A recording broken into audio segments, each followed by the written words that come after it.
Assalamu alaikum everyone. Right now I'm going to speak in response to a question. Majorly the question is about English language proficiency exit test. Like a university has asked the students to take the test for their graduation, and majorly the question has some major parts like the students who have taken the test claim that the test was heavily focused on grammar rules and vocabulary, while the university claims that the test was based on academic communication skills. And thirdly, the teacher's report is that the students are focusing on grammar rules instead of improving their speaking and writing skills.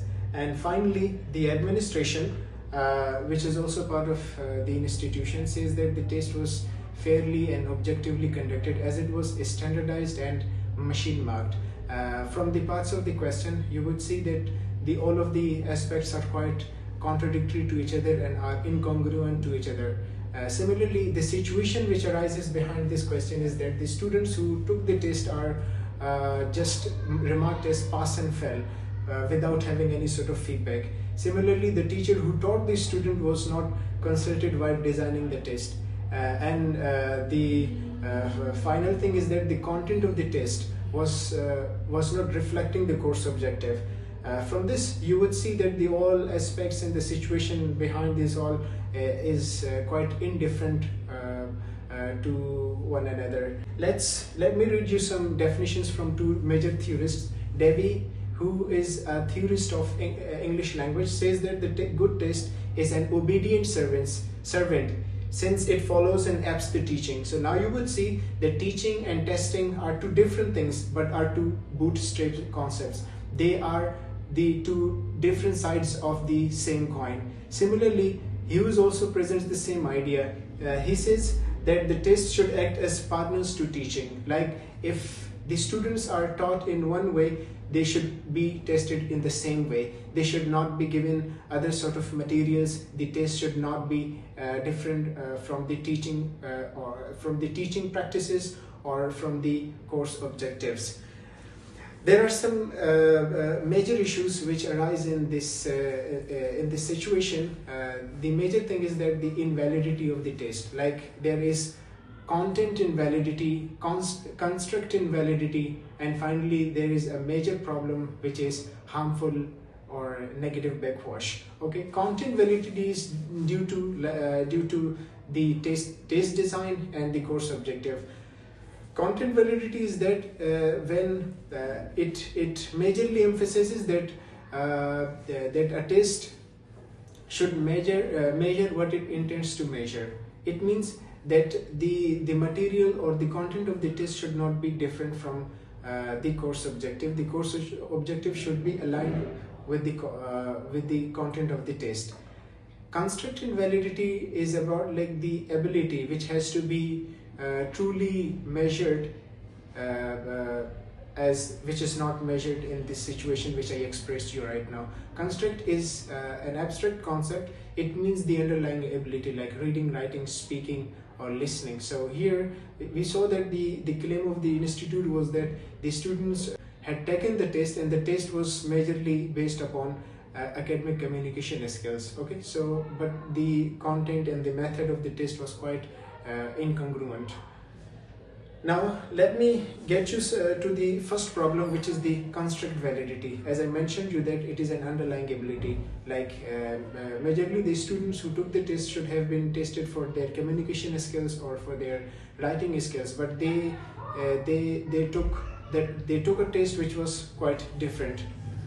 Like academic writing should be tested through writing, or it should be academic communication writing should be tested through vivas or interviews, role plays. This could have been the best way for testing the students, and but grammar MCQs or vocabulary testing was not a suitable thing or a suitable way for the students testing.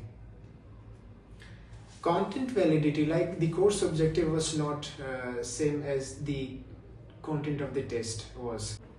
Content validity is like that. The coursework which the students should have been tested for their graduation should be the presentations, reports, discussions, role plays, vivas or interviews, while they were tested as through isolated grammar rules like MCQs, grammar MCQs is your vocabulary. This is too much incongruent. It means that the students were tested for discrete language skills. They were not tested for their integrative or productive skills. Now, final problem in this situation is the negative backwash. Negative backwash means when the test content and techniques are at variance, like are in opposition with the objectives of the course. Like as you saw that the content of the test was quite different from the course objectives. Like it is quite like two different conflicting ideas. Majorly there are some consequences. One consequence lies on the students, like the students who took the test are too much anxious, are too much demotivated, as many of the academically good students had failed the exam due to the wrong way of testing. Similarly, the second consequence lies on the teaching practices. Like the teaching practices that the students were taught in a certain way, but they were tested in a different way. So this is also different. Secondly, the curriculum of the course or the program was also distorted, like as it was channelized with some specifications or some operations which were also neglected in the course, as the major things which were set in the curriculum were not tested truly, like the speaking and writing. Language program, as I mentioned, which was also curriculum was destructed, as language program is also having the loss of credibility. Negative backwash means that when teaching techniques and or testing techniques and content should be at variance with each other in respect to the objectives of the course.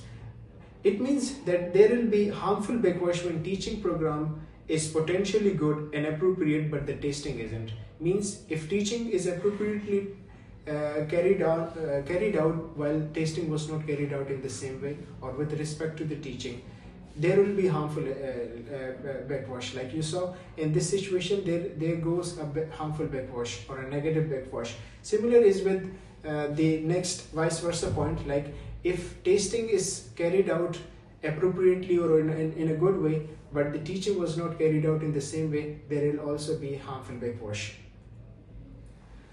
There are some consequences. Majorly, a consequence that lies on the students is that the students are too much anxious, like they are demotivated, they are feeling too much worried about their career, as they were tested wrongly, and still with some claims of these institute, as institutes put some rebuttals.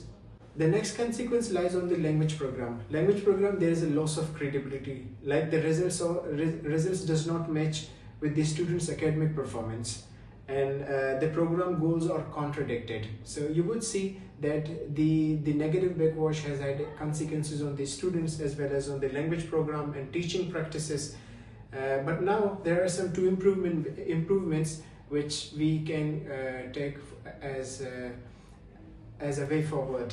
Okay, so we should introduce performance-based components. Like we should take some short academic writing tasks for writing skills. We should take interviews, discussions, role plays for communication skills, and we should go for integrative writing tasks. Like integrative means getting students right or taking some speaking tasks altogether. The next improvement is that we should give feedback to the students. We should not rely only on remarking the students as pass and fail. If the students would not know their weaknesses, if they don't know their specific diagnosis, so they won't be able to improve themselves.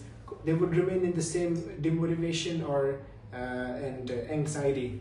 And we should also involve the course instructor or the course in charge. When we design a test, we should also involve the course in charge, because he or she knows how to test the students or what to test the students. Thank you.